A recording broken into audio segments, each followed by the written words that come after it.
سلام، من آرشم. اینجا کانال پرژن پوئتری و اگر در حال تماشای ما هستید قطعا از علاقه‌مندان به شعر و ادب پارسی هستید. پس بریم سراغ حکایت 12 از گلستان سعدی.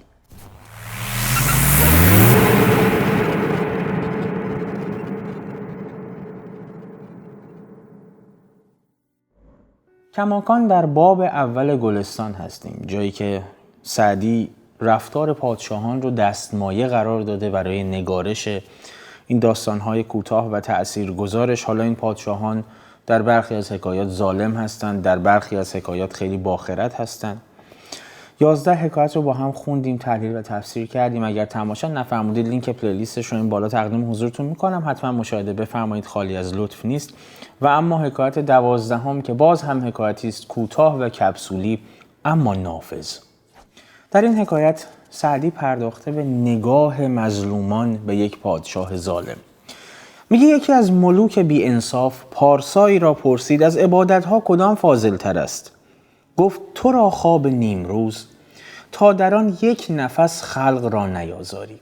واضح عذرخواهی میکنم که من با زبان محاورم یه بار تکرارش میکنم، برای زیرنویس هست. یکی از پادشاهانی که بی انصاف هم بوده، احتمالاً خونریز هم بوده، از یه عابدی که میبیندش میپرسه که از این عبادتها کدومش برای من بهتره، کدومش فضل بیشتری داره که من هم عبادت بکنم.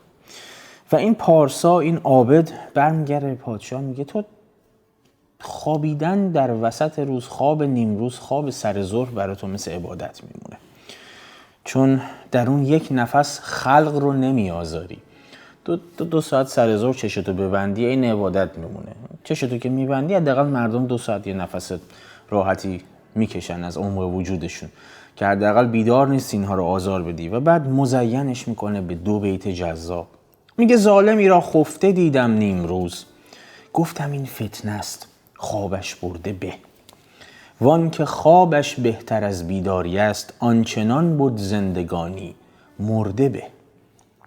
میگه ظالمی رو دیدم وسط روز خوابیده بود، از نگاه کردم مردم، گفتم این فتنه است، این آدم ظالم و خونریزیه، این بلند بشه چشش که بازه فقط شر به پا میکنه، این خوابش برده به. این همش که به خوابه بهتره. وان که خوابش بهتر از بیداری است، و اونی که این گونه زیست میکنه که مردم حقیقتا دلشون میخواد چش این بسته باشه، خوابیده باشه عوض اینکه بیدار باشه، از اون طرف میرسه به جایی که آنچنان بود زندگانی مرده به. این جوری زندگی میکنه و به مردم ظلم میکنه که مردم آرزوی مرگش رو دارن. این ترجیح میدن این بمیره تا بیدار باشه، تا زنده باشه بخواد به مردم ظلم بکنه. این یک نوع از نگاه مظلوم به حاکم و به پادشاه ظالمه. اما به همین سادگی از کنار مطلب نگذشته سعدی، چون از زاویه دیگه هم به این ماجرا نگاه کرده که چطور میشود یک ظالم بشه حاکم. جای دیگری در بوستان خود سعدی از زاویه دیگری به این ماجرا نگاه کرده، به یک حاکم ظالم، و اونجا مردم رو هم مقصر دونسته، مردم رو شماتت میکنه بابتش. میگه به قومی که نیکی پسندد خدای، دهد خسروی عادل و نیک رای. چو خواهد که ویران شود عالمی، کند ملک در پنجه ظالمی. سگالند از اون نیک مردان حذر، که خشم خدای است بیدادگر.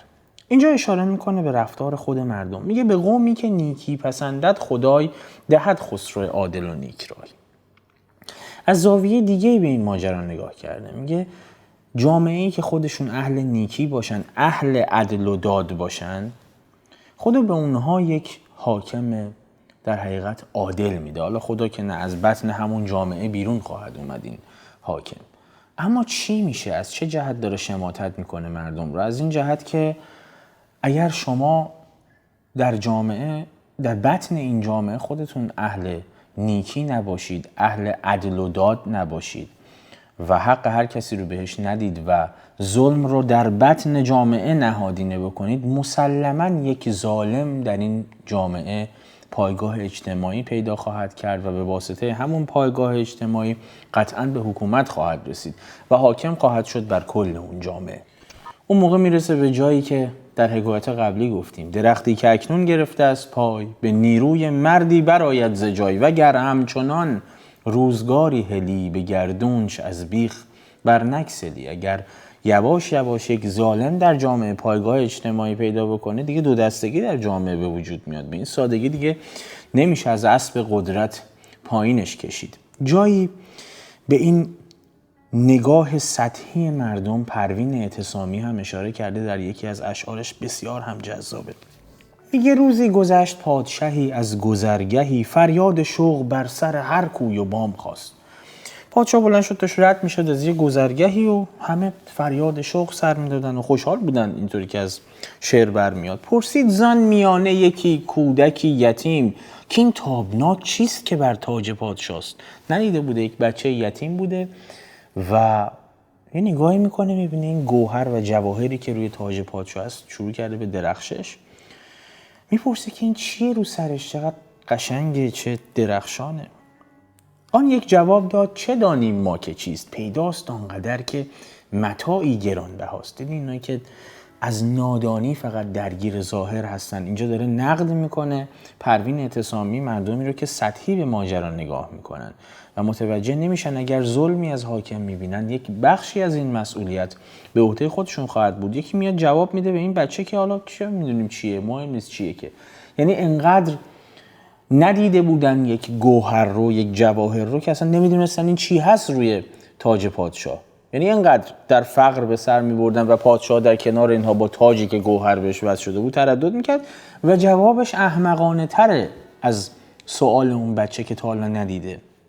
میگه چه میدونیم چیه، چه اهمیتی داره چیه، ولی معلومه که چیزی گرانبهاییه، در صورتی که خودشون در فقر داشتن غلط میخوردن، قوطه میزدن. اما نزدیک رفت پیرزنی کوژ پشت و گفت این اشک دیده من و خون دل شماست. یک پیرزن با تجربه رد میشه، میگه شما حالیتون نیست، ما داریم کار میکنیم، ما زجر میکشیم برای رأس هرم که او این گوهر رو آویزون بکنه به تاجش و وقتی از بغل شما رد میشه جلال و جبروتش شما رو بگیره و نفهمید که شما دارید زحمت میکشید، اشک میریزید، خون دل میخورید، اما نتیجهش برای اوست. ما را به رخت و چوب شبانی فریفته است، این گرگ سالهاست که با گله آشناست.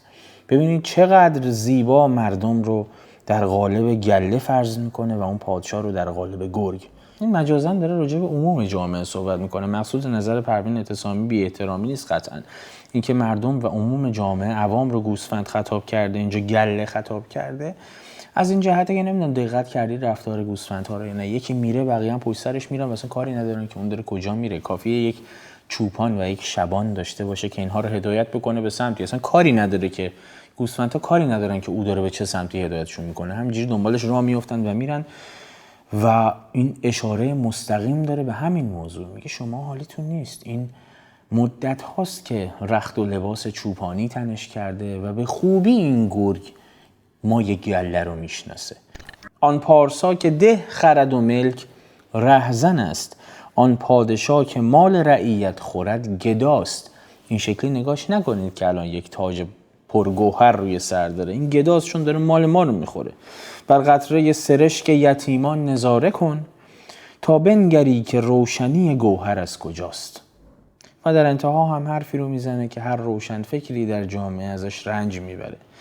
میگه پروین به کجروان سخن از راستی چه سود، کو آنچنان کسی که نرنجد ز حرف راست. میگه حالا من دارم اینا رو میگم، چه اهمیتی داره؟ متاسفانه وقتی در این جامعه همه سطحی نگاه میکنن و همه درگیر جلال و جبروت این پادشاه ظالم هستن، حالیشون نیست که دارن زحمت میکشن و خون دل میخورن و این پادشاه حق اونها رو میخوره که به اینجا رسیده. من حرف راست بزنم که بدتر فقط به بقیه بر میخوره، که چه فایده‌ای داره حرف زدن من. و اما پست رو با ابیاتی از سیف فرغانی به پایان برسونیم. شاید در یک جامعه به واسطه عدم آشنایی مردم با حقوق مدنیشون، سطح پایین سواد سیاسیشون، سطح پایین سواد اجتماعیشون و خیلی از فاکتورهای دیگه به هر حال یک ظالمی به حکومت برسه، اما اگر این مسیر ادامه پیدا بکنه یک روزی با خیزش مردم مواجه خواهد شد. اتفاقی که سیف فرغانی بهش اشاره کرده در این ابیات که براتون میخونم، میگه هم مرگی بر جهان شما نیز بگذرد، هم رونق زمان شما نیز بگذرد، باد خزان نکبت ایام ناگهان بر باغ و بوستان شما نیز بگذرد.